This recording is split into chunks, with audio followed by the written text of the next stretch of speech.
Good morning, everybody. It's Monday morning and it's 10 o'clock. This morning I would have been at Box School Assembly. I would have been at Box this morning to talk about this story. So we're going to have the story. The person you can see is King Solomon.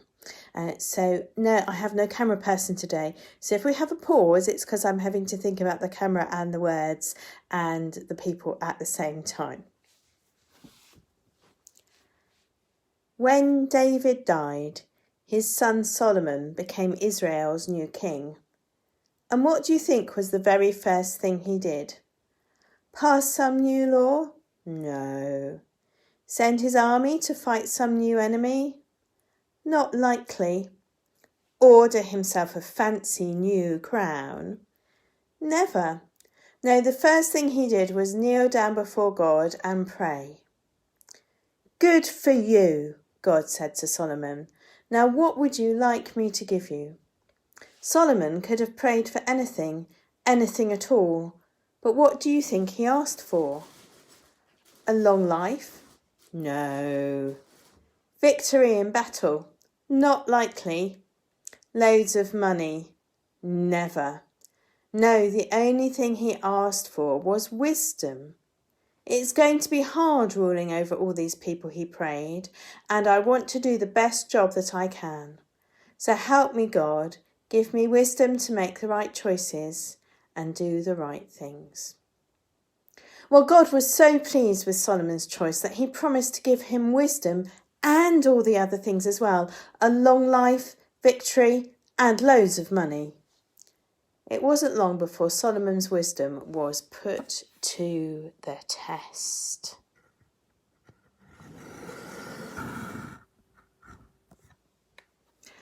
One day, two women came to see him. One of them was holding a baby. The other was very unhappy.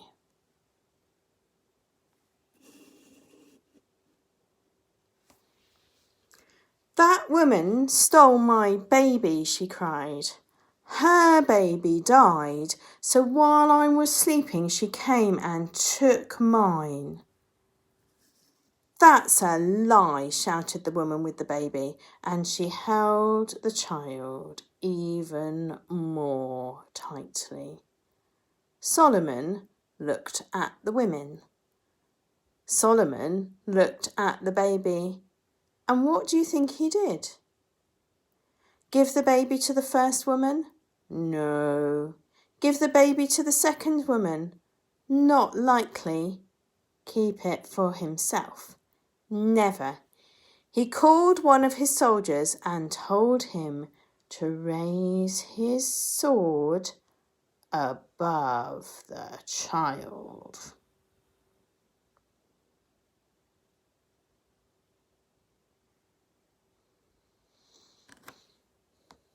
Now cut the baby in half, Solomon ordered, and each of the women can have a piece. The soldier was shocked. He looked at the king. He looked at the baby. But before he could use his sword, the woman who claimed that the child had been stolen cried, "Stop! Let her have the child, he's my baby, but I'd rather see him raised by another than have him cut in two." "Oh no," said the first woman. "The king is right. Cut the baby in half."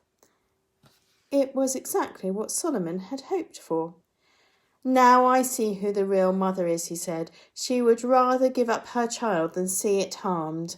And he took the baby from one woman and gave it to the other.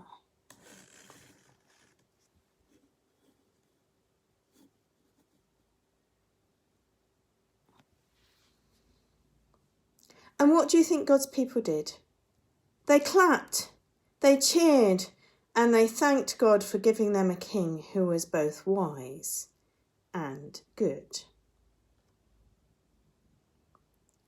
So that's the story for the day.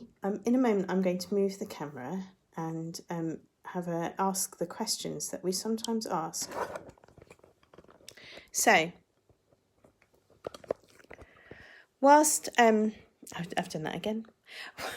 Some of the questions that we ask are the Godly Play questions sometimes, which help us with our thinking and our wondering. So I wonder which part of the story you liked best. Which part of the story did you like best?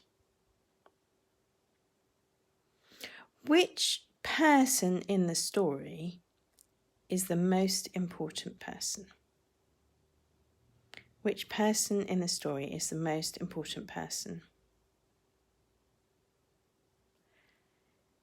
Is there any part of the story that we could leave out and the story would still be the same?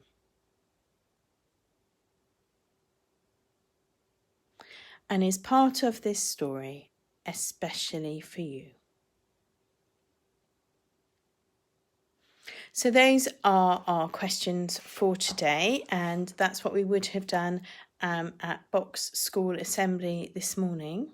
So I hope you enjoyed the story, and I hope that you have a chance to think about those questions and about how wise Solomon was and how sensible it was for him to pray for wisdom. You might want to pray for wisdom today. I always want to pray for wisdom every day.